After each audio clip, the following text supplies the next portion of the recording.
Mi vida, hasta ese fatídico día, era un lienzo pintado con los colores más suaves y alegres. Habíamos construido un hogar en los suburbios de Madrid, un refugio lleno de risas, el aroma a café por las mañanas y la seguridad de un amor que creía inquebrantable. Mi esposo, con su sonrisa fácil y sus promesas silenciosas, era el pilar de mi mundo. Y nuestra hija, pequeña y llena de vida, era la luz que lo iluminaba todo. Recuerdo la intimidad que compartía no solo con él, sino también con mi tía Carmen, la hermana menor de mi madre. Siempre habíamos sido más que tía sobrina, casi como hermanas, confidentes. Ella era una figura constante en nuestra casa, una parte tan natural de nuestra rutina familiar, que jamás podría haber imaginado el veneno que se ocultaba tras su sonrisa. Esa mañana en particular, comenzó como cuya, otra aina de la habitual prisa de los días de semana. Ya estaba en el coche, a mitad de camino hacia mi trabajo, cuando el pánico se apoderó de mí. Las llaves.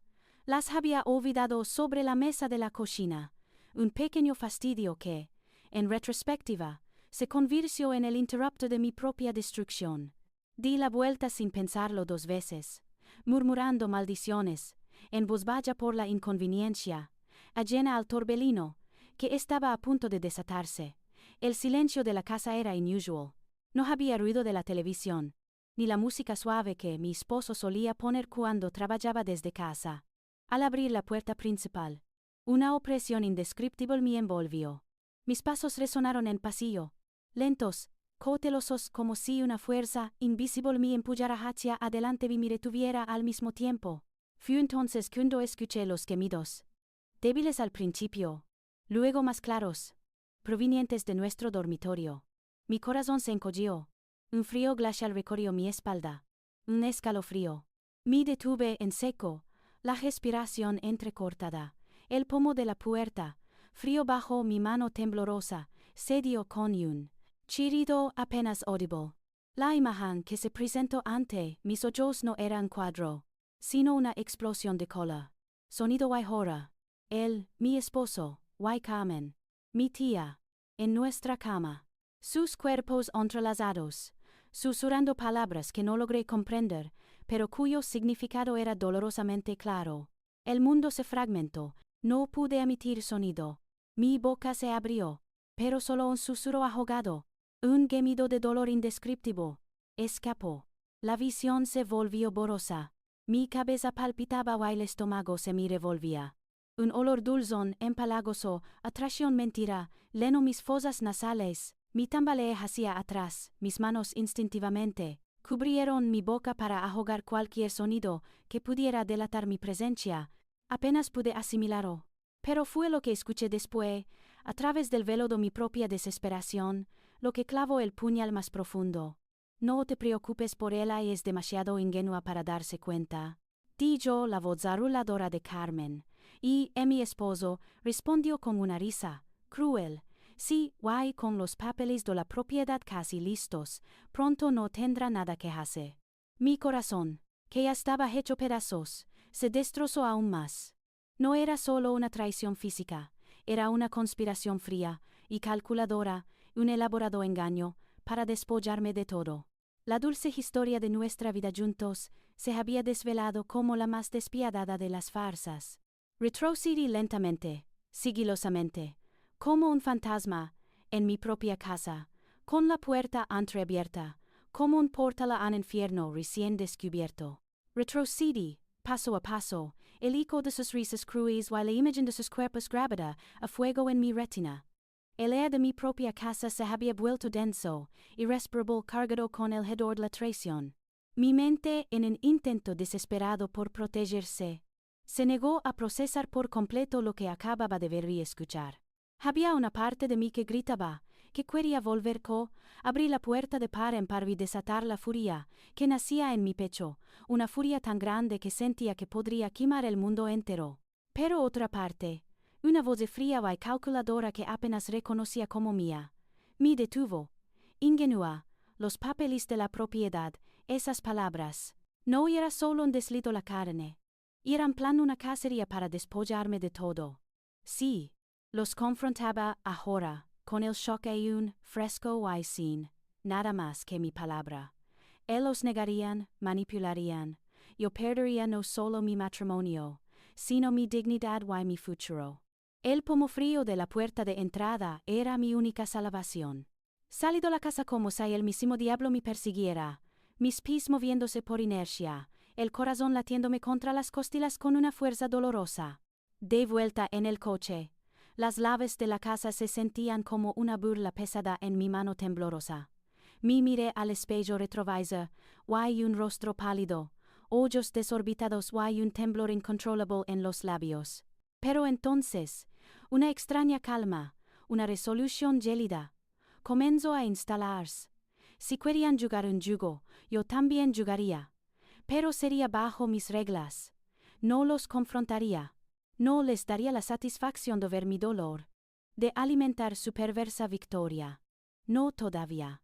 Necesitaba pruebas irrefutables, que los desenmascararan, no solo a ellos, sino a la mentira que había sido mi vida. Los días siguientes fueron un infierno silencioso. Cada mañana me ponía una máscara, la máscara de la esposa y madre feliz que yo creía ser hasta hace poco. Sonreía, cocinaba, ayudaba a mi hija con sus tareas escolares, como si nada hubiera cambiado. Pero por dentro, era un campo de batalla. La imagen de mi esposo, y Carmen en nuestra cama se repetía sin cesar, una película de terror que no podía apagar. ¿Cómo pude ser tan chía, tan estúpida? Me recriminaba constantemente, analizando cada palabra, cada gesto del pasado, buscando las señales que debía haber visto. Los hilos de esta conspiración que pasaron desapercibidos ante mis ojos ingenuos. Fue mi culpa. Me volví complaciente, esas preguntas me carcomían, añadiendo veneno a la herida ya abierta. Frente a mi esposo, cada conversación era una tortura. Su sonrisa, que antes me había parecido sincera, ahora era una miuca cargada de doble sentido. Sus ojos que alguna vez me habían mirado con cariño, ahora ocultaban un desprecio silencioso. Intenté descifrar cada uno de sus movimientos, cada vez que su teléfono vibraba, cada llamada que hacía en secreto. Él, lleno a mi tormento interior, seguía con su rutina, incluso se atrevía a besarme en la mejilla antes de irse a trabajar, un gesto que sentí como una bofetada helada. La repulsión me invadía, pero la mantuve oculta, enterrada bajo capas de normalidad forzada. Mi pequeña hija, con su inocencia brillante, fue mi ancla. Sus preguntas sobre mi estado de ánimo, «Mamá, ¿estás triste?», eran puñales que me recordaban lo bien que debía actuar por ella. No podía dejar que su mundo también se derrumbara.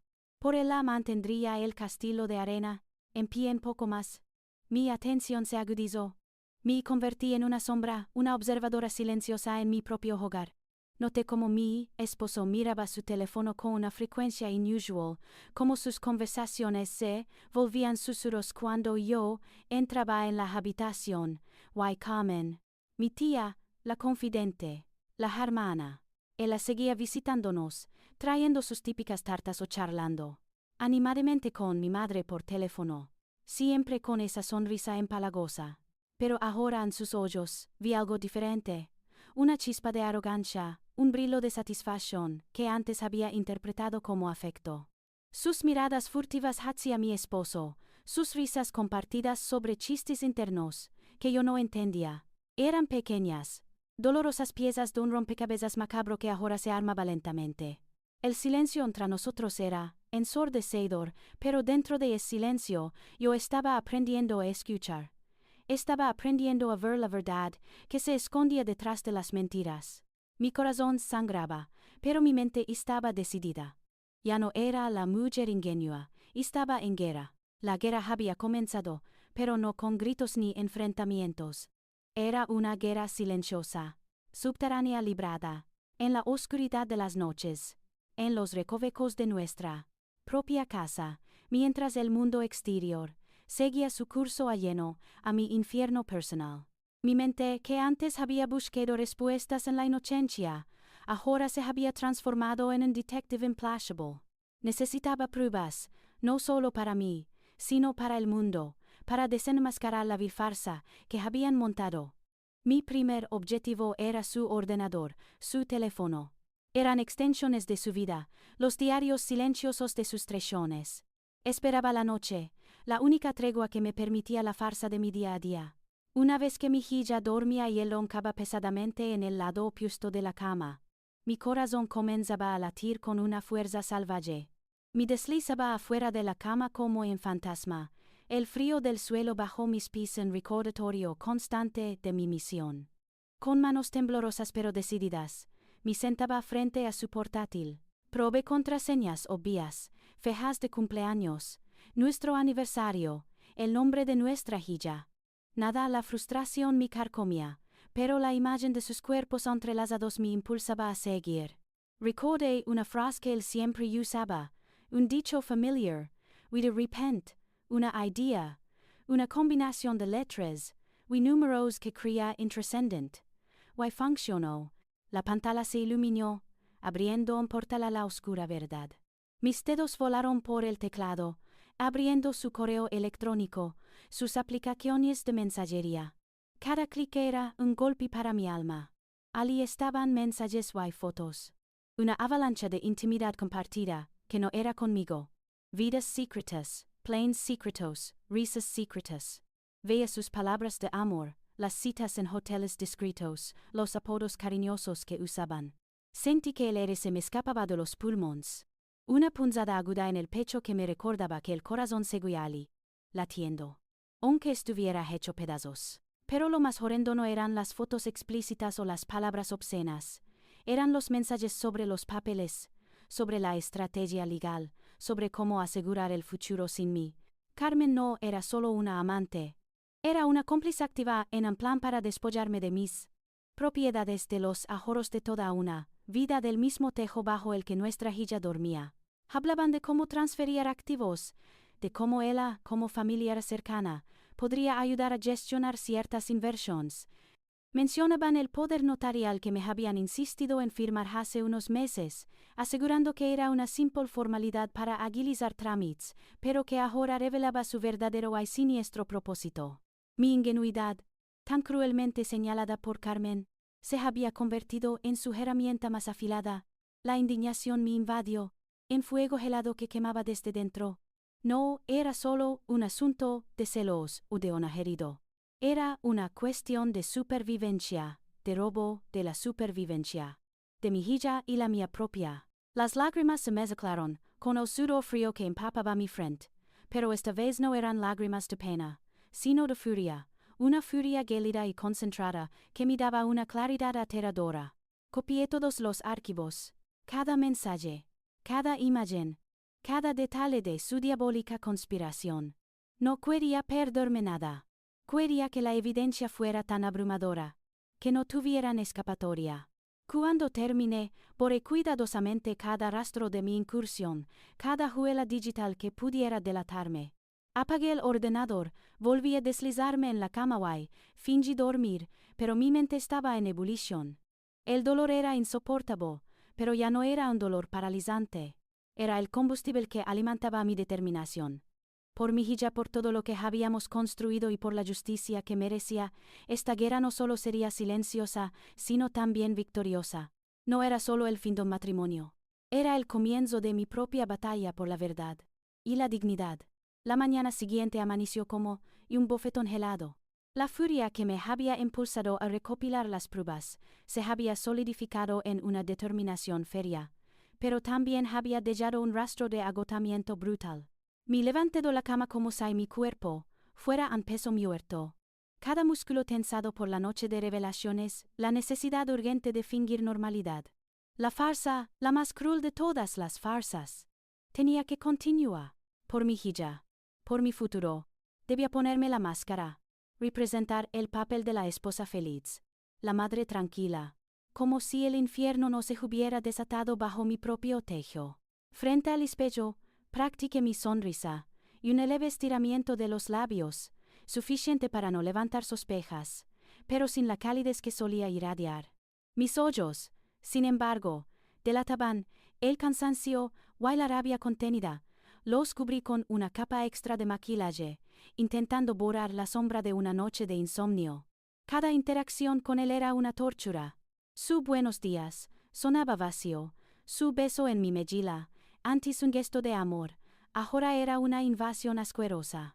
Sentía arcadas, un nudo en el estómago, que me acompañaba desde el amanecer hasta. Lograba escapar de su presencia, pero lo soportaba.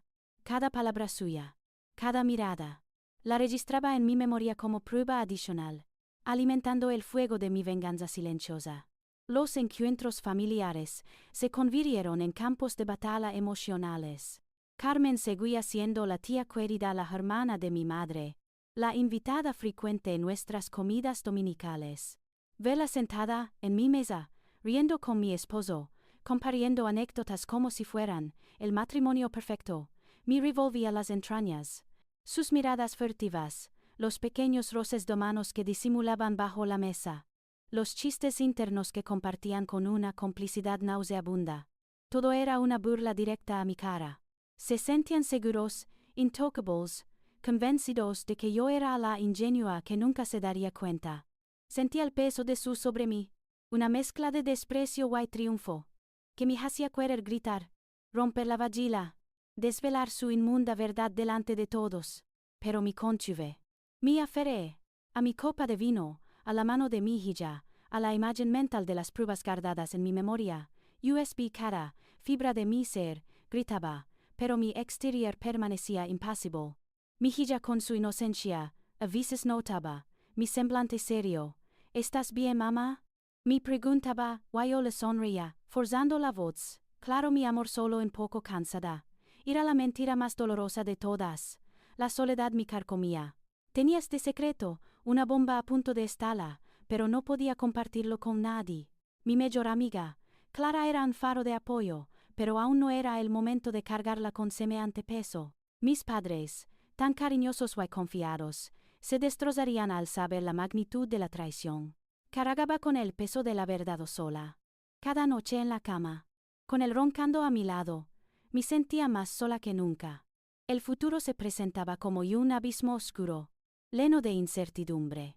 Lograría ganar esta batalla, sería capaz de proteger a mi hija, de reconstruir mi vida de las cenizas. La mentira en la que vivía se estaba convirtiendo en un veneno lento, erosionando mi alma, pero al mismo tiempo forjando en mí una resistencia que no sabía que poseí. Estaba atrapada en una jaula de cristal, observando cómo mi vida se desmoronaba lentamente mientras sonreía al mundo exterior, esperando el momento justo para liberar la bestia. La jaula de cristal en la que vivía se estaba volviendo insoportable. Era hora de moverme, de transformar esa furia helada en acción. Un día con mi hija en el colegio y él supuestamente en una de sus reuniones de trabajo, me atreví a descolgar el teléfono y llamar a Clara. Mi voz temblaba un poco, pero intenté sonar lo más casual posible. No le conté el joro completo, solo que necesitaba asesoramiento legal urgente para un asunto delicado en mi matrimonio. Clara, siempre tan perspicaz y discreta, no hizo preguntas invasivas. Simplemente dijo, conozco a la persona perfecta. Elena Garcés. Es una leona en derecho de familia, y su discreción es absoluta. Anoté el nombre, el número y concerté una cita para la mañana siguiente, mintiendo a mi esposo sobre una cita con el dentista que me mantendría ocupada. La oficina de la abogada Elena Garcés era sobria, elegante, con una vista serena a un pequeño parque que invitaba a la calma. Al entrar, sentí nudo en el estómago, una mezcla palpitante de terror y el tenue alivio de finalmente dar. Elena era una mujer de unos 50, con el cabello en un moño estricto y unos ojos que denotaban una inteligencia aguda y una empatía tranquila. Le entregué el USB que contenía la vida secreta de mi esposo y Carmen, los mensajes comprometedores, las fotos, y lo más grave, los documentos y conversación sobre la conspiración financiera, incluyendo la mención de ese poder notarial que me habían instado a firmar. Él la escuchó con atención impecable, sin interrumpir, su rostro impasible. Cada vez que mi voz quebraba la relatación, su mirada se mantenía firme, transmitiendo una fuerza silenciosa. Cuando terminé, el silencio se apoderó de la sala, pesado, cargado de la verdad cruda. Esto es grave, dijo finalmente. su voz clara y autoritaria, pero con un matiz de comprensión. No es solo infidelidad, es un fraude premeditado y una apropiación indebida de bienes.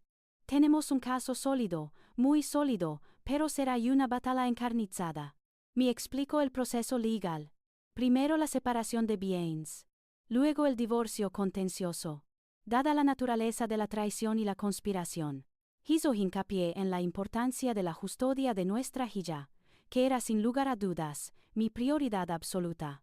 Lo más urgente ahora es proteger sus bienes, continuó sus ojos fijos en los míos.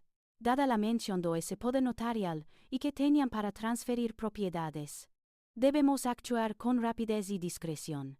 Necesitamos congelar cualquier cuenta conjunta de la que él pueda disponer sin su permiso. Revisar urgentemente todas las escrituras de las propiedades que están a su nombre, o en las que usted figura como cotitular, contactar al banco para poner alertas en todas sus cuentas bancarias.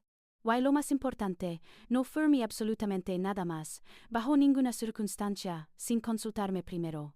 Explico cómo ese poder notarial que yo ingenuamente creí una simple formalidad, era en sus manos una herramienta devastadora para despollarme de todo. La sangre se me heló al darme cuenta de la profundidad de su vileza. Las palabras de la abogada eran un torbellino de términos legales, complejos y abrumadores, pero cada una de ellas reforzaba mi determinación. La ingenua de la que Carmen se burlaba había despertado, y ahora tenía un ejército legal detrás. Salí de su oficina con una carpeta llena de instrucciones, un peso monumental en mi corazón, pero también con una nueva sensación de propósito. La soledad no era menos intensa, pero ahora había un camino, una estrategia, y una aliada. Mi primer paso fue llamar a mi banco, bajo el pretexto de una actualización de datos y revisión de productos, para preguntar sutilmente sobre las condiciones de mis cuentas y cómo protegerlas, en caso de emergencia o desacuerdo con un cotitular. La empleada, sin sospechar nada, me explicó las opciones. Luego contacté a la gestoría que manejaba nuestras propiedades, pidiendo copias certificadas de todas las escrituras a mi nombre y las de la vivienda familia. Cada acción era un dedo de resistencia silenciosa. Un ladrillo que quitaba de su castillo de naipes. La guerra había ganado un nuevo frente, uno donde las armas eran la ley y la verdad. La farsa continuaba en casa, pero bajo la superficie, los cimientos de su engaño ya comenzaban a resquebrajarse. La jaula de cristal seguía en pie, pero yo ya no me sentía tan indefensa dentro de ella. La abogada Garce había trazado un mapa, y cada paso que daba era una punzada para ellos, y un ladrillo menos en la pared de su impunidad. Sin embargo, Elena fue clara, las pruebas digitales, aunque contundentes, podrían ser cuestionadas. Necesitábamos algo irrefutable, algo tan tangible, que ni la manipulación más descarada pudiera negar. Necesitábamos un testigo mudo, una sombra que registrara la verdad sin concesiones. La decisión fue difícil. Contratar a un detective privado implicaba hundirme aún más en el fango de esta traición, confrontar visualmente o que mi mente ya sabía pero mi alma aún se negaba a aceptar por completo. Pero la imagen de Carmen y el encaquero nuestra caquero cama, y sus palabras sobre los papeles de la propiedad, eran un único constante que ahogaba cualquier duda. Esto era por mi hija, por nuestra dignidad, por cada céntimo que habían planeado robar. Así que, con un nudo en la garganta y la determinación grabada en cada fibra de mi ser, acepté la recomendación de Elena. Me citaron en una discreta cafetería en el centro, lejos de mi barrio.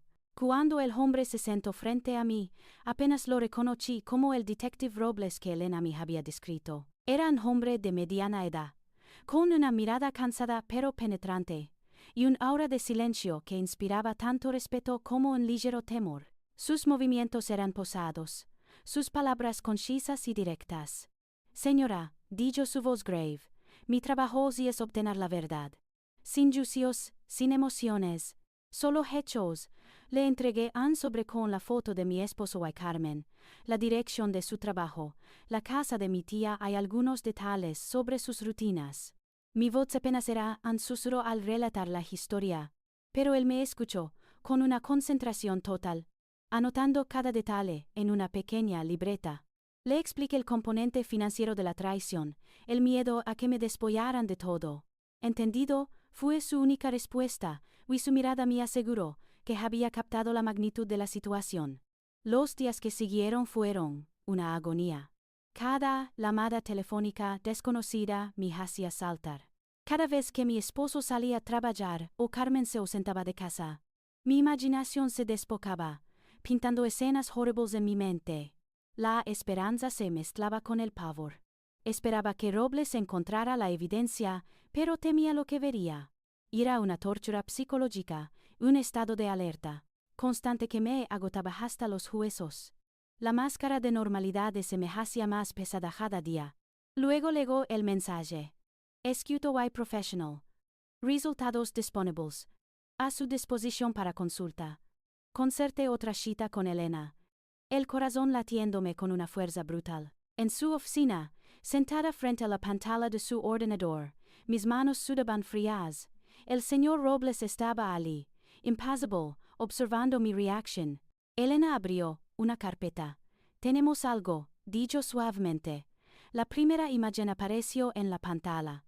Mi esposo y Carmen, de la mano, saliendo de un hotel discreto en las afueras. Sus caras no mostraban remordimiento, sino una complicidad descarada, una satisfacción compartida. Él le susurraba algo al oído, y él la se reía, una risa que resonó en mi mente como el eco de sus palabras, en aquella fatídica mañana, y es demasiado ingenua, el color me fue del rostro. Mi estómago se revolvió violentamente. No era la primera vez que veía su traición, pero verla en blanco y negro, con fecha y hora, fotografiada por un tercero, era diferente. Era una herida abierta de nuevo, más profunda, más dolorosa.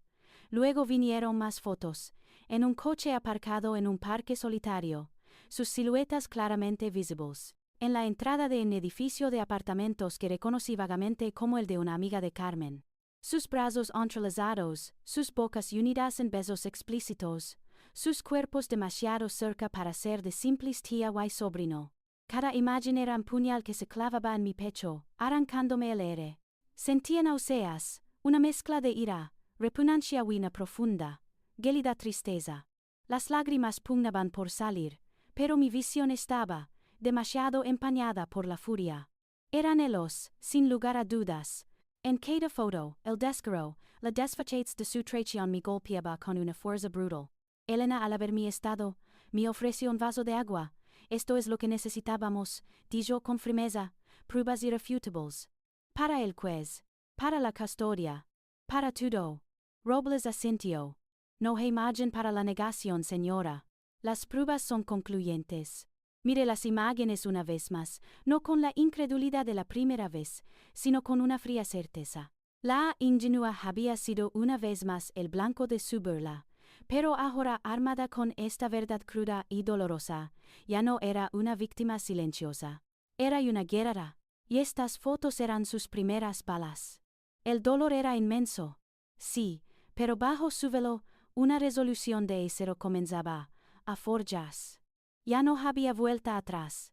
El dolor había alcanzado su punto máximo, y con él, una claridad brutal, ya no podía seguir con la farsa. Con las pruebas irrefutables en mi poder, sentí que la jaula de cristal finalmente se rompía. Era hora de la confrontación, de ponerle fin a su juego. Tenía que ser a solas, lejos de la casa, que ahora sentía contaminada, y lejos de la mirada inocente de nuestra hija. Le envié un mensaje SQA y esposo. Necesito hablar contigo. A solas esta noche en el café de la Plaza Mayor. A las 8 no esperé respuesta, simplemente supe que iría. La urgencia en mi voz, aunque solo fueran letras, en una pantalla, era inconfundible. Las horas transcurrieron como siglos. Me vestí con lo primero que encontré, mi mente ya no estaba en las apariencias. Llegué temprano al café, eligiendo una mesa discreta en una esquina, con la esperanza de que la relativa privacidad no lo hiciera sentir demasiado seguro. Mis manos temblaban mientras sostenía una taza de café que no toqué. El corazón me latía con una fuerza dolorosa. Un tambor de guerra en mi pecho. A las 8 en punto, lo vi entrar. Su mirada me buscó ahí, Al verme esposó una sonrisa despreocupada, la misma sonrisa que me había engañado durante años. Se sentó frente a mí, con una actitud relajada, como si esperara una conversación trivial sobre las facturas o el colegio de nuestra hija. ¿Qué pasa? ¿Todo bien?, preguntó, su voz sonando irritantemente normal. Respiré hondo, intentando que mi voz no delatara el temblor que sentía. No, nada está bien. Why, lo sabes. Mi mirada se clavó en la suya, buscando una grita, un signo de culpa. Pero solo encontré confusión, una fajada de inocencia bien ensayada. No sé de qué hablas, respondió, alzando una ceja. Su tono era condescendiente, y sé que siempre usaba cuando quería hacerme sentir pequeña, ingenua. Fue entonces cuando saqué el sobre de mi bolso y lo deslicé. Sobre la mesa hacía el simple acto de poner el sobre entre nosotros. Se sintió como en acto de declaración de guerra. Sus ojos se fijaron en el sobre, luego en mi rostro. La confusión dio paso a una ligera tensión. Despacio, con una lentitud que me exasperaba, abrió la solapa y sacó las fotos. La primera fue la que yo misma había visto en la oficina del detective, él y Carmen saliendo de aquel hotel de la mano con sonrisas cómplices. Su rostro, que hasta hace un segundo era una máscara de indiferencia, se contrajo. La palidez lo invadió, pero duró solo un instante. Luego, sus ojos se endurecieron, una chispa de furia y reconocimiento brilló en ellos. Siguió pasando las fotos, las del coche en el parque, las de la entrada del otro edificio, los besos explícitos, los abrazos. Cada imagen era un puñal. Mi mano se aferró con fuerza al borde de la mesa, mis nudillos blancos. ¿Qué es esto?, balbuceó, aunque su voz carecía de convicción. Era una pregunta retórica, una débil resistencia. Sabes perfectamente lo que es, dije, mi voz extrañamente firme, a pesar del nudo en mi garganta. Son pruebas de tu traición, con mi tía Carmen, en nuestra cama, en cualquier otro sitio que les diera la gana. Él dejó caer las fotos sobre la mesa, con un sonido sordo. Sus ojos se encontraron con los míos, ya sin disimulo. Así que lo sabes. Dijo en lugar de arrepentimiento. Una sonrisa lenta y cruel se dibujó en sus labios. Bravo. Finalmente la ingenua se dio cuenta. Su voz estaba cargada de un cinismo escalofriante. No es solo eso. Continué mi voz y se elevó un poco. Sé de los papeles.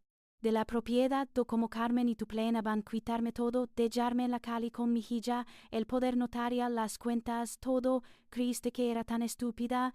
La sonrisa en su rostro se amplió, una mueca de victoria descarada. Why, si lo sabías, ¿por qué no hiciste nada antes, esperando el momento dramático? ¿Acaso creíste que el amor nos detendría? Por favor, se echó hacia atrás en la silla, cruzando los brazos con una expresión de total desprecio. Sí, querida, es Ciro, Carmen y yo estamos juntos. Siempre lo estuvimos, de una u otra forma. Why, si planeábamos asegurarnos de que no nos estorbarás en nuestros planes. ¿Cuál es el problema? Que no te lo crees. Mírate piso, loriqueando con tu café frío, y tus fotos de aficionado. ¿Qué vas a hacer ahora? ¿Ir a lorarle a mamá? ¿Contarle a Luis? Había un brillo peligroso en sus ojos, una burla tan profunda que me heló la sangre. Adelante, hazlo. No tienes nada. El aire se había vuelto denso, irrespirable. La negación, el arrepentimiento que esperaba, nunca llegaron. En su lugar, un descaro absoluto, una insolencia que me revolvía el estómago. Me miró como si yo fuera un insecto insignificante, y una molestia que se interponía en su camino. El dolor se transformó en una furia fría controlada. Ahí te equivocas, le respondí, y mi voz ahora era de acero, despojada de cualquier emoción, salvo la determinación. No voy a lograr, voy a luchar. Why, si tengo algo. Tengo la verdad. Why, tú y Carmen, lo perderán todo. Absolutamente todo. Esto no es una amenaza. Es una promesa. Why, créeme, he empezado. Me levanté dejando el sobre con las fotos en la mesa, entre el café frío y su mirada desafiante. Considera que nuestro matrimonio terminó aquí, en este instante. No vuelvas a pisar mi casa, empieza a buscar dónde vivir. Mañana mismo, mis abogados se pondrán en contacto contigo. Di vuelta, mi marache sin mira, atrás el café, la plaza mayor, todo se había vuelto borroso. Pero mi mente, mi corazón, ya no estaban rotos, estaban forjados, endurecidos. La ingenua había muerto, y en su lugar, había nacido una guerra. Tras la confrontación en la plaza mayor, cada fibra de mi ser vibraba, con una mezcla de agotamiento, y una determinación férrea. La imagen de su sonrisa cruel, y sus palabras descaradas, se grababan en mi mente, pero ya no me paralizaban. Eran el combustible. Había establecido un ultimátum. Viajora de vuelta en el que había sido nuestro hogar. Me preparaba para el acto final. La espera fue tensa, cada minuto un siglo, pero sabía que debía mantenerme firme. Él, ajeno a la tempestad que se cernía, llegaría, o yo lo esperaría. Él llegó a casa cerca de la medianoche. Su cara una máscara de arrogancia, esperando quizás que yo estuviera llorando en un rincón, o que la confrontación en el café hubiera sido solo un berrinche. Pero yo lo esperaba en el salón, de pie con los brazos cruzados, como una centinela. Cuando sus ojos se encontraron con los míos, la sonrisa petulante se le borró al instante. ¿Qué pasa?, preguntó, su tono desafiante, aunque con un atisbo de sorpresa. ¿Pasa que no vas a dormir aquí esta noche?, respondí, mi voz helada, sin un ápice de vacilación. Ni ninguna otra. Sus cejas se alzaron en incredulidad. ¿No tienes derecho o que lo tengo? ¿Why mis abogados, a los que he contactado? ¿Why que estarán en contacto con los tuyos mañana mismo? Tienen mucho que decir al respecto. Ahora mismo solo te pido que recojas lo estrictamente personal. Lo demás, lo haremos con abogados de por medio. Hubo una pausa cargada de tensión. Sus ojos se movieron rápidamente por la habitación, buscando una rendilla en mi armadura, y un signo de debilidad. Al no encontrarla, la furia se apoderó de su rostro. Esto es una locura. No puedes hacerme de esto. Tengo derechos, esta es mi casa. Tus derechos sobre esta casa, sobre mí terminaron en el momento en que me engañaste con Carmen, en nuestra cama. Why conspiraste para despollarme de todo lo que teníamos, le espeté, sin elevar la voz, pero con una claridad escalofriante. El único derecho que tienes ahora es el de salir por esa puerta. Se produjo una discusión acalorada. Grito, amenazó, intentó manipularme con la mención de nuestra hija, pero yo me mantuve firme como una roca. Ya no era la mujer que había sido horas atrás. Él dio la determinación implacable en mis ojos y, finalmente, cedió con un gruñido de desprecio, subió a toda prisa las escaleras y recogió una maleta pequeña con algunas pertenencias y bajó. Antes de cruzar el umbral, se volvió, sus ojos ardiendo de resentimiento. «Te vas a arrepentir de esto. Lo vas a perder todo», escupió, con la boca torcida. «Eso lo veremos», le responde, sin una pizca de miedo. Y cerré la puerta con un golpe seco. El silencio que siguió no era la paz, sino el preludio de la verdadera tormenta. La noche transcurrió en vela, cada crujido de la casa me recordaba su ausencia. Y con ella el inicio de una nueva etapa incierta, llena de dolor pero también de una extraña libertad. En la mañana siguiente, con el corazón un pesado, pero la mente más clara que nunca, supe que no podía guardar el secreto por más tiempo. Mi familia merecía saber la verdad, por dolorosa que fuera, por las consecuencias que traería. Hice las llamadas a mis padres, a mi hermano Miguel, a mi hermana Sofía. Les pedí que vinieran a casa esa tarde, insistiendo en que era algo urgente y muy serio. Sin dar más detalles. La preocupación era palpable en sus voces, pero accedieron de inmediato. La reunión fue en el salón, el mismo lugar donde yo había esperado a mi esposo la noche anterior. El mismo lugar donde habíamos compartido innumerables risas y momentos familiares. Mis padres se sentaron en el sofá, sus rostros llenos de una preocupación contenida. Mi hermano Miguel y mi hermana Sofía se sentaron en las butacas, sus miradas expectantes. Respiré hondo, buscando la fuerza en su presencia, en el amor incondicional que siempre me habían dado. Sabía que lo que estaba a punto de decir destrozaría no solo mi mundo, sino una parte del suyo. «Tengo algo muy difícil que contarles», comencé. Mi voz temblaba ligeramente. A pesar de mi resolución, algo que ha destrozado mi vida, Me temo, va a destrozar un poco la de todos nosotros. Empecé desde el principio, el día que volví a casa por las Lavs, el sonido en el dormitorio, la imagen que me había quemado la retina, sus rostros pasaron del desconcierto al horror. Mi madre abrió una mano temblorosa a su boca, sus ojos se abrieron desmesuradamente, negándose a creer. Mi padre apretó los puños, su mandíbula tensa. Vi a él. Con Carmen dije, "Why la palabra tía se atragantó en mi garganta, incapaz de pronunciarla. Un grito ahogado escapó de mi madre, una mezcla de dolor y pura incredulidad. Mi hermana Sofía, que siempre había sido la más emotiva, sollozó y se llevó las manos a la cara. Mi hermano Miguel, siempre protector, se levantó de un salto, su voz llena de indignación. ¿Qué estás diciendo?", demandó, su voz apenas un susurro de incredulidad, furia contenida. "Con la tía Carmen. Eso es imposible." No es imposible, respondí, con lágrimas deslizándos por mis mejillas, pero mi voz manteniéndose firme. "Why no es solo eso. Hablando los papeles de la propiedad, de quitarme la casa, nuestros ahorros. Habían planeado despollarme de todo. Era una conspiración." Saqué el USB y lo conecté al televisor, el mismo que había sido testigo de tantas películas familiares inocentes. Les mostré las fotos que el detective había obtenido. El Carmen de la mano, saliendo del hotel. En el coche, los besos explícitos, los abrazos. Luego las capturas de pantalla de los mensajes, los correos donde se discutía la estrategia para quitarme los bienes, donde se mencionaba el poder notarial. Las imágenes, una tras otra, se proyectaron en la pantalla, revelando la traición en su forma más cruda y descarada. Mis padres observaron en silencio, con los rostros contraídos por la pena y la indignación. Mi madre comenzó a llorar abiertamente, en el llanto silencioso pero desgarrador, el dolor de la traición de su propia hermana y de su yerno grabado en cada lágrima. Miguel, que había estado apretando los dientes con una furia incontrolable, finalmente explotó. Y lloré, como pudo, y Carmen, nuestra propia tía. Su voz temblaba de ira, sus ojos brillaban con una furia vengativa. Sofía se acercó a mí, abrazándome con fuerza, sus propias lágrimas mojando mi hombro. Mi padre, el pilar silencioso de nuestra familia, se levantó, su rostro estaba pálido, sus ojos llenos de una tristeza profunda que rara vez le había visto, pero también de una determinación helada, que no admitía réplica. "Esto es imperdonable", dijo, su voz ronca cada palabra anunció.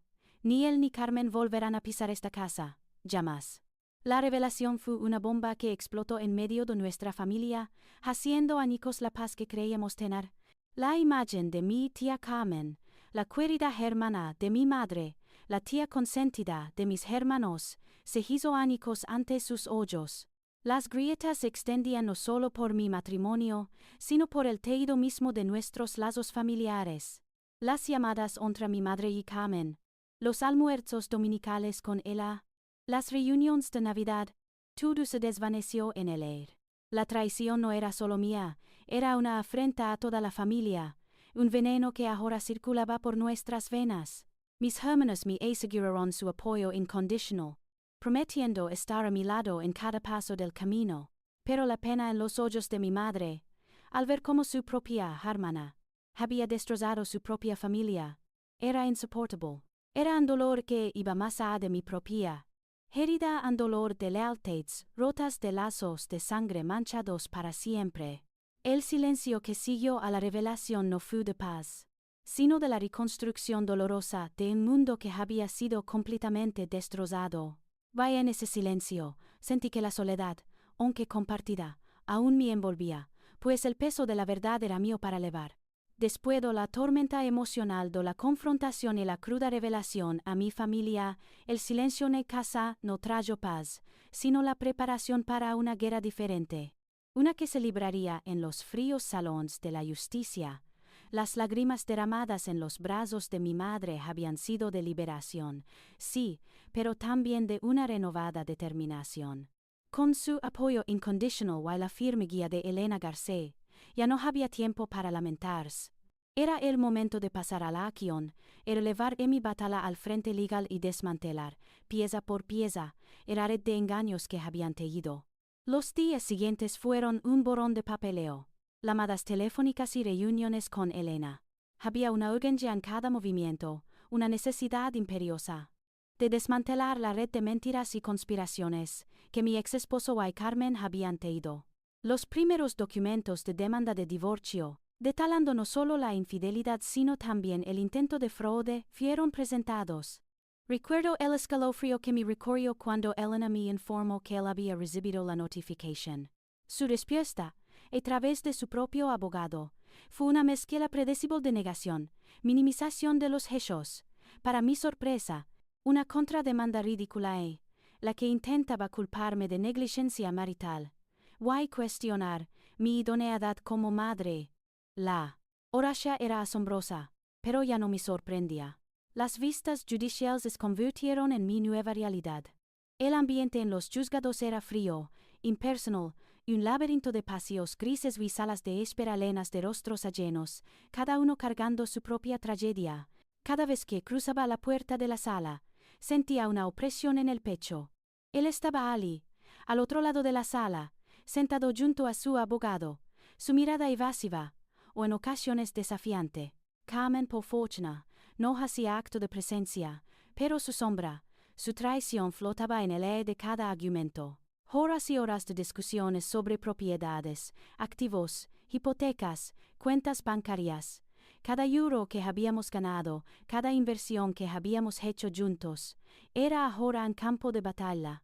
Elena era una tigresa, presentando metódicamente las pruebas del USB, los mensajes, los correos electrónicos, las capturas de pantalla de sus conversaciones donde huían el plan para despollarme. Su abogado intentaba desacreditarlas, argumentando que eran pruebas obtenidas ilegalmente, manipuladas, pero la contundencia de los hechos, reforzada por los informes del detective Robles, era innegable. Las fotografías, aunque dolorosas, fueron un golpe maestro. No había forma de negar la evidencia visual de su adulterio continuado. Ve la ira o la frustración en el rostro de mi ex esposo cada vez que Elena presentaba una nueva pieza de evidencia. Era la única pizca de satisfacción en medio de tanto dolor. Pero la batalla más encarnizada, la que me desgarraba el alma, era la de la custodia de nuestra hija. Él, con una desfachatez increíble, intentaba argumentar que mi estado emocional inestable, resultado de su traición, me hacía inadecuada para la custodia principal. El solo pensar que podían arrebatarme a mi pequeña, mi único consuelo, mi razón de ser, me llenaba de un terror visceral, que luchaba por contener, se agolpaban en mis ojos. Elena luchaba con fiereza, demostrando mi estabilidad, mi amor, inconditional sobre todo su historial de negligencia, abandono emotional hacia nuestra hija, priorizando sus intereses. Había que responder a cada insinuación, defender mi maternidad con cada fibra de mi ser. La tensión era constante, el agotamiento físico y mental, brutal.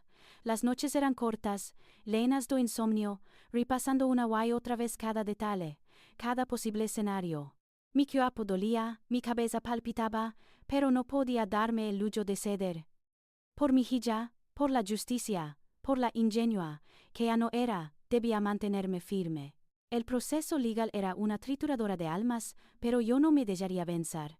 Había aprendido a respirar bajo el agua, a luchar en la oscuridad. En cada vista, en cada enfrentamiento, sentía que, a pesar del inmenso dolor, me estaba acercando un paso más a recuperar mi vida, a limpiar mi nombre, a proteger lo más preciado que tenía.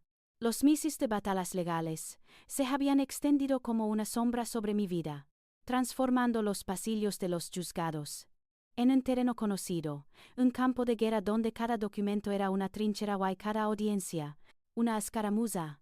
Elena Garcés, mi abogada, se había convertido en mi faro inquebrantable, guiándome a través del laberinto de la justicia.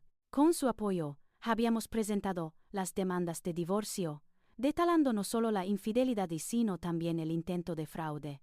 Habíamos enfrentado la predecible negación de mi ex esposo, en oposición, y se descarada contrademanda que intentaba culparme y cuestionar mi idoneidad como madre. La audacia era asombrosa, pero ya no me sorprendía. En cada vista judicial, fría y impersonal, Elena, con la ferocidad de una tigresa, había desmantelado metódicamente su red de mentiras. Presentaba las pruebas irrefutables del USB, los mensajes, los correos electrónicos y las capturas de pantalla de sus conversaciones, donde urdían el plan para despollarme. Su abogado intentaba desacreditarlas, pero la contundencia de los hechos, reforzada por los informes del detective Robles, era innegable. Las fotografías, aunque dolorosas, fueron un golpe maestro. La batalla más encarnizada, la que me desgarraba el alma, era la de la custodia de nuestra hija, pero me mantuve firme a pesar del agotamiento brutal y las noches de insomnio. Por ella, por la justicia, por la ingenua que ya no era resistía. Había aprendido a respirar bajo el agua, a luchar en la oscuridad, y sentía que el final estaba cerca, un paso más para recuperar mi vida y proteger lo más preciado que tenía. Why, entonces, finalmente, llegó la última audiencia, la batalla final. Mi abogada, Elena Garcés, estaba a mi lado, un pilar de fuerza, mientras al otro lado de la sala, él se sentaba, su rostro una máscara de resentimiento hirviente. La jueza, una mujer imponente con ojos amables pero firmes, comenzó a leer el veredicto.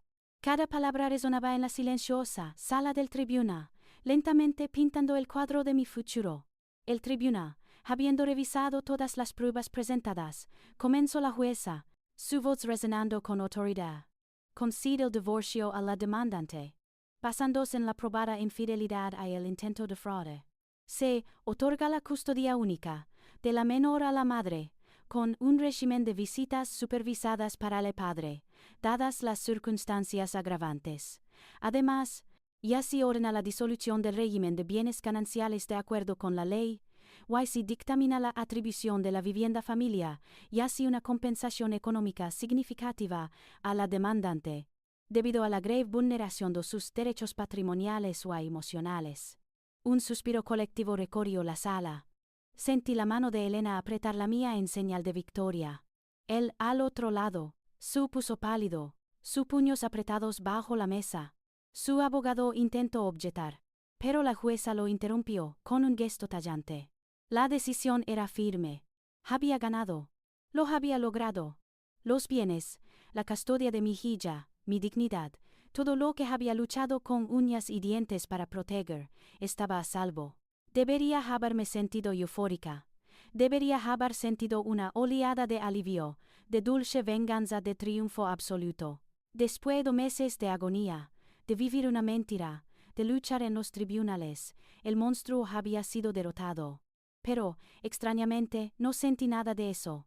Al abandonar el juzgado, el sol de Madrid me golpeó, con una luz cegadora, pero mi mundo interior permanecía, oscuro, vacío. La catarsis que esperaba no llegó. No hubo alegría, ni la satisfacción moral que había imaginado. Solo un silencio ensordecedor. Un hueco inmenso donde, suponía que debía haber un grito de victoria. Era como si, al alcanzar la cima de la montaña, descubriera que no había nada al otro lado, solo un abismo más profundo. La victoria se sentía amarga, hueca como un cascarón vacío. Había ganado la batalla legal. Sí, pero había perdido una parte de mi alma en el proceso. Mi matrimonio se había desintegrado. Mi familia había sido fracturada. Y la persona en la que creía convertirme, después de este calvario, no era la mujer fuerte y liberada que había prometido ser. Era una sombra. Los días se convirtieron en semanas, las semanas en meses. La casa que una vez fue el epicentro de mi lucha, ahora se sentía como una prisión silenciosa. Los muebles eran los mismos, los recuerdos flotaban en el aire, pero la risa se había ido, me arrastraba por los días, cumpliendo mecánicamente con mis obligaciones. Cocinaba, limpiaba, me ocupaba de mi hija, pero todo lo hacía como si estuviera observándome a mí misma desde lejos, una autómata de mis propias acciones. La comida me sabía a ceniza. El apetito desapareció por completo. El sueño se volvió en lujo inalcanzable. Las noches eran largas y tortuosas. Con el eco de los juicios, de sus palabras crueles, de las imágenes de su traición, taladrando mi mente sin cesar. La Energía me abandonó, las lágrimas, antes tem presentes en mi tormento, se secaron por completo, dejando un ardor constant en mis ojos y una sensación de deshidratación emocional. No oraba, simplemente existía en estado de entumecimiento, de profunda tristeza sin fondo que me consumía lentamente. Mi hija, con su aguda perspicacia infantil, fue la primera en notarlo. Mamá, ¿por qué ya no cantas? ¿Estás triste, mamá? Me preguntaba con sus ojos grandes, y llenos de preocupación, y una punzada de culpa me atravesaba. Sus preguntas que antes habían sido mi ancla, ahora me dolían, recordándome lo poco que podía ofrecerle en ese estado de vacío. Intentaba sonreír para ella, forzando una mueca que no llegaba a mis ojos, un pobre intento de camuflar la devastación. Me encerraba en mí misma, evitando las llamadas de Clara, posponiendo las visitas de mi madre. Buscando refugio en la oscuridad de mi propia desolación, alejada del mundo que me había herido tan profundamente. La victoria en los tribunales, que debería haber sido mi salvación, me había empullado, en un abismo aún más profundo. Había combatido por la verdad, por la justicia, y las había obtenido. Pero el costo había sido mi propia paz mental. La guerra había terminado. Pero yo, la guerrera, estaba rota. Estaba perdida en un laberinto de dolor, sin saber cómo encontrar la salida. La mujer ingenua había muerto, pero la guerra que la reemplazó ahora estaba exhausta, herida y peligrosamente cerca de rendirse. La victoria en los tribunales, que debería haber sido mi salvación, me había empullado a un abismo aún más profundo. Había combatido por la verdad, por la justicia, y las había obtenido. Pero el costo había sido mi propia paz mental. La guerra había terminado, pero yo, la guerrera, estaba rota. Estaba perdida en un laberinto de dolor, sin saber cómo encontrar la salida. La mujer ingenua había muerto. Pero la guerra que la reemplazó ahora estaba, exhausta, herida, y peligrosamente cerca de rendirse. Los días se fundían en una gris monotonía. Me movía por la casa como un automata. Mis pensamientos un enjambre de dolor a culpa que no me daban tregua. Mi hija, mi pequeña ancla, me miraba con ojos cada vez más preocupados. Mamá, ¿por qué no comes? ¿Por qué no me lees cuentos por la noche como antes? Sus preguntas, inocentes y directas, eran puñales que me recordaban lo mucho que estaba falando, la sombra en la que me había convertido. Me encerré en mí misma, mi teléfono se quedó en silencio. Las ventanas de mi alma cerradas al mundo exterior. Un martes por la tarde, cuando mi hija estaba en casa de una amiga, mi madre apareció, en mi puerta. No la había llamado, pero su instinto maternal siempre había sido infalible. Su rostro, marcado por la preocupación, era un reflejo del mío. Entró sin decir a palabra, me abrazó con fuerza y sentí, por primera vez en meses, una lágrima tibia rodar por mi mejilla, aunque no era mía, era de ella. Mimara, esto no puede seguir así, murmuró, con la voz quebrada. Te estás consumiendo, tu hija te necesita, pero tú también te necesitas a ti misma. Me aparté, esquivando su mirada. Estoy bien, mamá. Solo, estoy cansada. El divorcio fue duro. Ella negó con la cabeza. Sus ojos fijos, en los míos. No, no estás bien. Lo veo en tus ojos, lo siento en tu silencio. Why no hay vergüenza en eso. Has pasado por algo terrible. Pero no puedes hacerlo sola. Necesitas ayuda profesional. La idea me revolvió el estómago. Ayuda profesional. Significaba eso que estaba loca, que había perdido la cabeza. Sentí una resistencia visceral. No necesito a nadie que me diga lo que hacer. Que me traicionaron, que me robaron mi vida. No hay un terapeuta que pueda cambiar eso. Pero mi madre no cedió, no es para cambiar el pasado, mi vida. Es para ayudarte a sanar el presente y construir un futuro. Para que puedas volver a sonreír de verdad, por ti y por tu hija. Hablé con Clara. Ella me dio el contacto de alguien que hice. Muy buena, y así fue como Clara, mi incondicional amiga, se sumó a la campaña. Vino esa misma noche, trayendo consigo la calidez y la franqueza que yo tanto necesitaba, pero que me negaba a aceptar. Mira, sé que es duro, dijo Clara, sentándose a mi lado en el sofá, su mano sobre mi rodilla. Sé que sientes que nadie puede entenderlo, pero yo estuve ahí. No fui lo mismo, claro, pero sé lo que es perderse una misma. Me llevó tiempo, pero la terapia me ayudó a encontrarme de nuevo. No te pido que crees que es una solución mágica, solo te pido que lo intentes. Por la niña. Ella te necesita fuerte. Tú necesitas serlo para ti. Sus palabras me golpearon con una verdad innegable. La imagen de mi hija, preguntándome por qué no cantaba, se proyectó en mi mente. ¿Qué clase de futuro le estaba ofreciendo si o misma eran alma en pena? La victoria legal había sido una pírica. Había ganado en papel, pero el premio, la paz, la alegría, la libertad, seguía siendo inalcanzable. Mi mente lo sabía, pero mi corazón se aferraba a la idea de que la furia me mantendría a flote. Ahora veía que solo me estaba ahogando. La resistencia, que había sido mi escudo, comenzó a resquebrajarse. Me vi a mí misma, en el salón semivacío, escuchando a las dos personas más importantes de mi vida, o la verdad se me impuso con una claridad brutal. Había luchado por la justicia, por la propiedad, por la custodia, y lo había ganado todo. Pero la verdadera batalla, la que importaba, la que me permitiría vivir de nuevo, era la que se libraba dentro de mí. Para esa guerra, no tenía las armas, necesitaba ayuda. Necesitaba a alguien que me enseñara a luchar contra mis propios demonios, a desenterrar a la mujer que había quedado sepultada bajo los escombros de la traición. Esa noche, después de que mi madre y Clara se marcharan, dejándome con una mezcla de desesperación y una diminuta chispa de esperanza, tomé el teléfono. Mis dedos temblaron al buscar el número que mi madre me había dado. Irene y psicóloga, decía la tarjeta. Marqué y una voz amable y profesional respondió. Concerté una cita para la semana siguiente.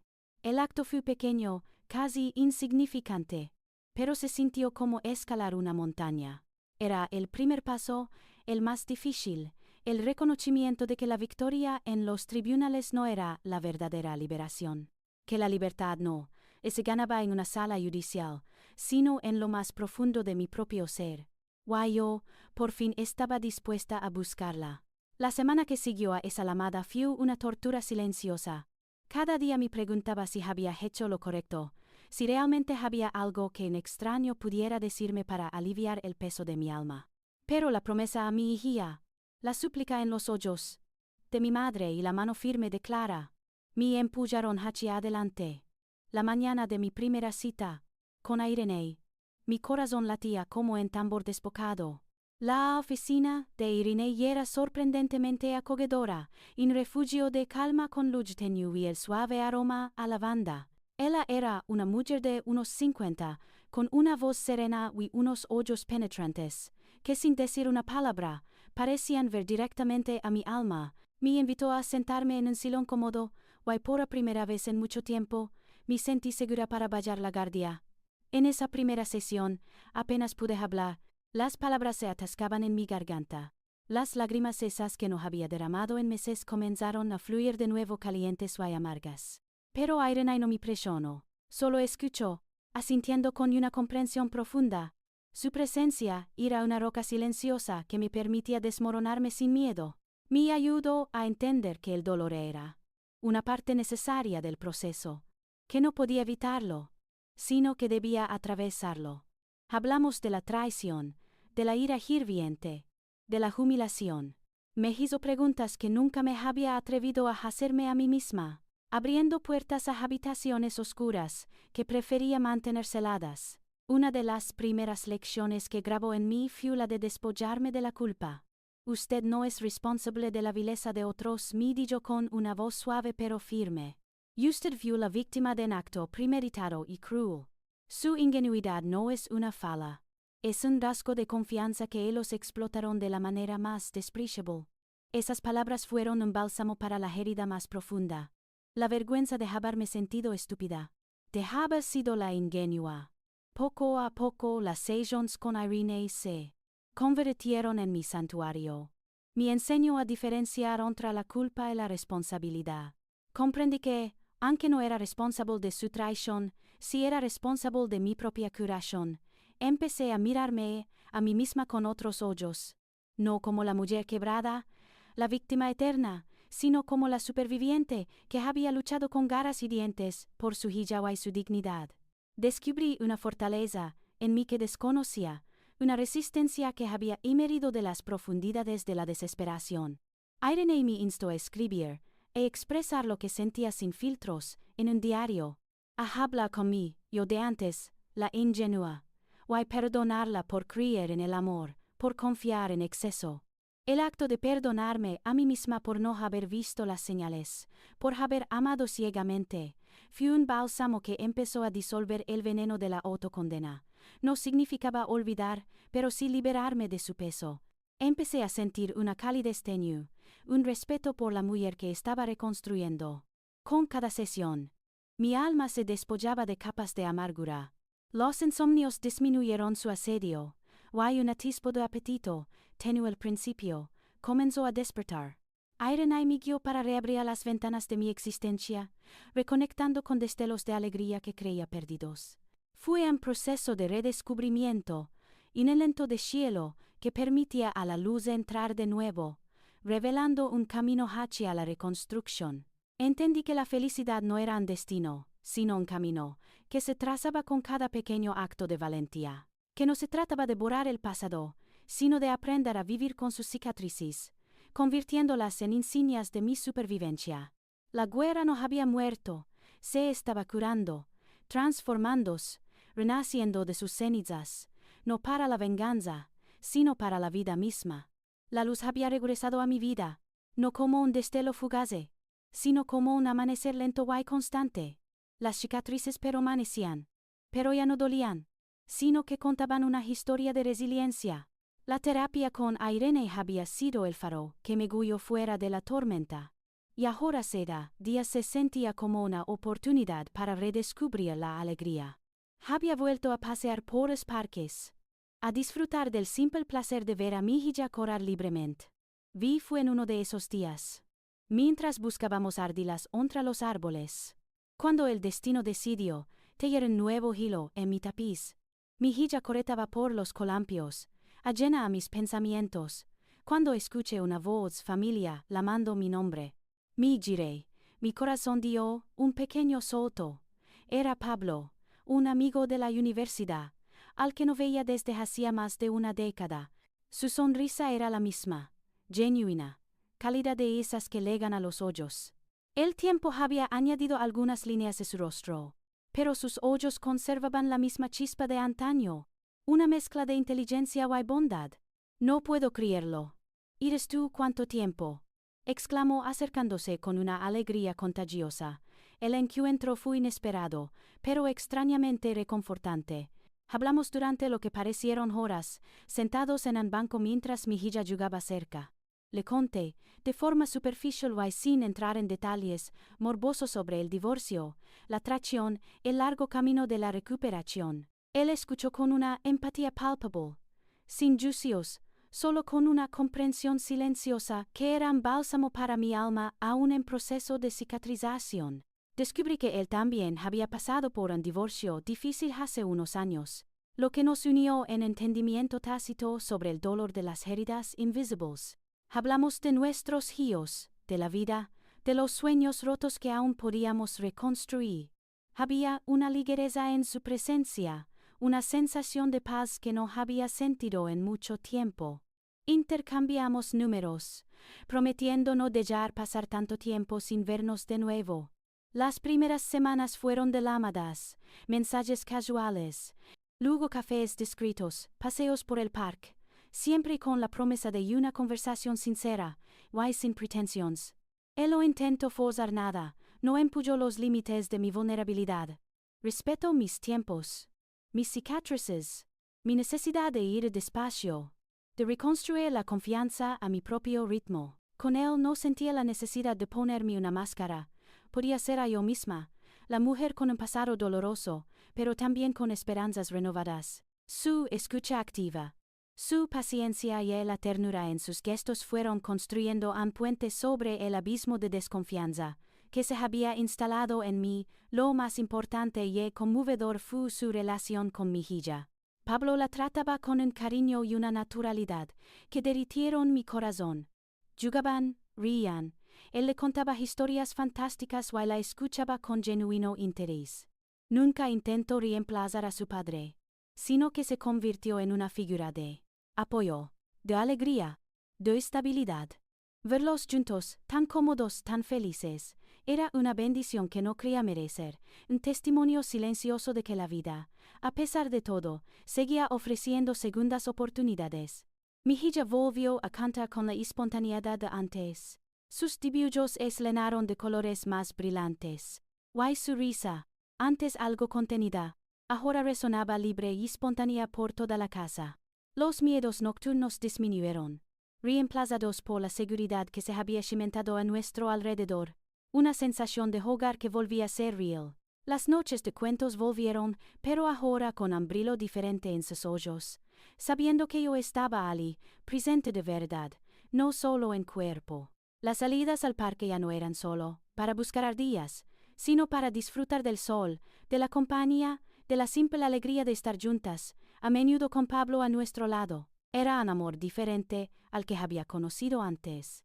Más tranquilo, más profundo, construido sobre los cimientos de la amistad y la comprensión mutua. No era el fuego arrasador de la juventud, sino el calor constante y reconfortante de un hogar recién edificado. Con Pablo, aprendí que el amor verdadero no intenta poseer, sino liberar. No es una trampa, sino un refugio. Finalmente, después de tanto dolor y soledad, sentí que la vida me ofrecía una segunda oportunidad, no para olvidar el pasado, sino para integrarlo, para crecer a partir de él. Mi corazón que había estado hecho pedazos ahora latía de nuevo, no con la furia de la guerrera, sino con la serena esperanza de una mujer que había encontrado su verdadero comienzo. Los colores, en mi lienzo, volvieron a ser vibrantes, y las carcajadas de mi hija se convirtieron en la melodía de mis días. La terapia con Irene había abierto compuertas que creí celadas para siempre, permitiéndome soltar el veneno de la culpa y abrazar la fortaleza de la supervivencia. Empecé a participar en actividades sencillas como paseos por el parque, clases de yoga, incluso volví a frecuentar la pequeña galería de arte del barrio. Fui en uno de esos paseos por el par, donde solíamos buscar ardillas y construir castillos de joyas secas, que el destino decidió cruzarme con una parte de mi pasado, una que nunca hubiera esperado volver a encontrar. Mi hija correteaba por los columpios y llena mis pensamientos, cuando escuché una voz familiar llamando mi nombre. Me giré y mi corazón dio un pequeño salto. Era Pablo, un amigo de la universidad, al que no veía desde hacía más de una década. Su sonrisa era la misma, genuina, cálida, de esas que llegan a los ojos. El tiempo había añadido algunas líneas a su rostro, pero sus ojos conservaban la misma chispa de antaño, una mezcla de inteligencia y bondad. No puedo creerlo, eres tú, ¿cuánto tiempo?, exclamó, acercándose con una alegría contagiosa.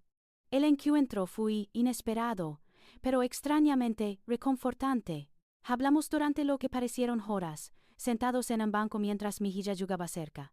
Le conté, de forma superficial y sin entrar en detalles morbosos, sobre el divorcio, la traición, el largo camino de la recuperación. Él escuchó con una empatía palpable, sin juicios, solo con una comprensión silenciosa, que era un bálsamo para mi alma aún en proceso de cicatrización. Descubrí que él también había pasado por un divorcio difícil hace unos años, lo que nos unió en un entendimiento tácito sobre el dolor de las heridas invisibles. Hablamos de nuestros hijillos, de la vida, de los sueños rotos y los que aún podíamos reconstruir. Había una ligereza en su presencia, una sensación de paz que no había sentido en mucho tiempo. Intercambiamos números, prometiendo no dejar pasar tanto tiempo sin vernos de nuevo.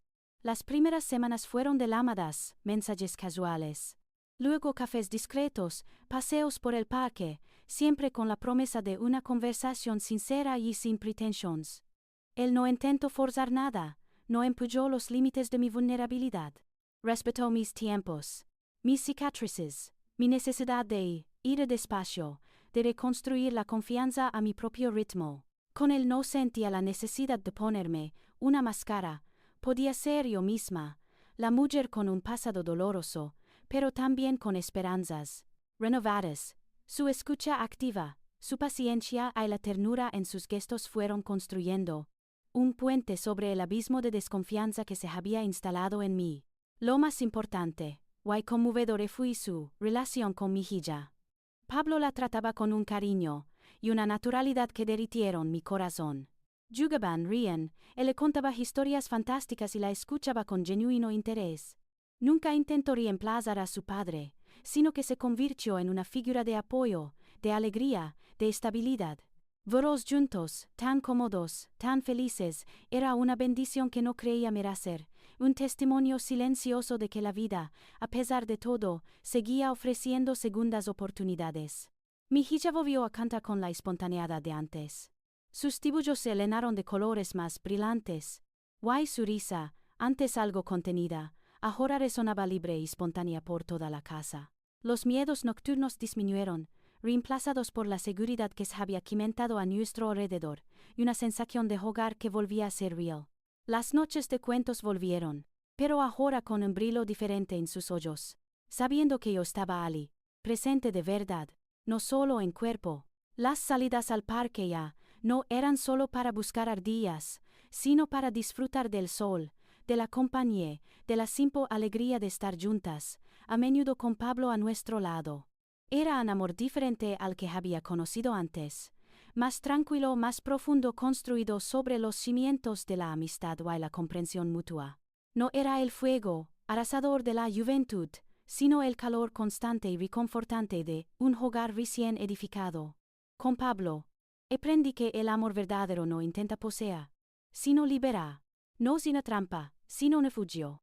Finalmente, después de tanto dolor, soledad, sentí que la vida me ofrecía una segunda oportunidad, no para olvidar el pasado, sino para integrarlo, para crecer a partir de él. Mi corazón, que había estado hecho pedazos, ahora latía de nuevo, no con la furia de la guerrera, sino con la serena esperanza de una mujer, que había encontrado su verdadero comienzo. La vida continuó, tejiendo nuevos hilos de alegría y tranquilidad en mi existencia. Pero el mundo, a veces tiene su propia forma de equilibrar la balanza. Las noticias, los ecos de un pasado que parecía lejano, llegaron a mí de forma indirecta, a través de los murmullos de conocidos, las conversaciones, a medias que mi madre contacto dejaba caer. Fue en una de esas charlas con mi madre, cuando me enteré del destino de Carmen, tu tía Carmen, pobrecilla. Empezó mi madre, con un suspiro que denotaba más lástima que otra cosa. Me informó que mi ex esposo la había abandonado, tal como la había abandonado a mí. Poco después de que el divorcio se finalizara y se diera cuenta de que su plan de despojarme había fracasado estrepitosamente. Al parecer, la relación entre ellos, construida sobre la mentira y la codicia, se desmoronó tan pronto como no hubo nada que ganar. Carmen se había quedado sola, sin un céntimo, y viviendo en un pequeño apartamento prestado por una amiga lejana. Dicen que se arrepiente profundamente de todo, que no ha vuelto a levantar cabeza. Comentó mi madre, escuchar aquello me dejó una sensación extraña. No fue la euforia o la dulce venganza que quizás hubiera imaginado en mis momentos más oscuros. Fue más bien una quietud, y una confirmación silenciosa de que las acciones tienen consecuencias, que la ley del karma, aunque invisible, actúa. Poco después, los hijos sobre mi ex esposo también llegaron.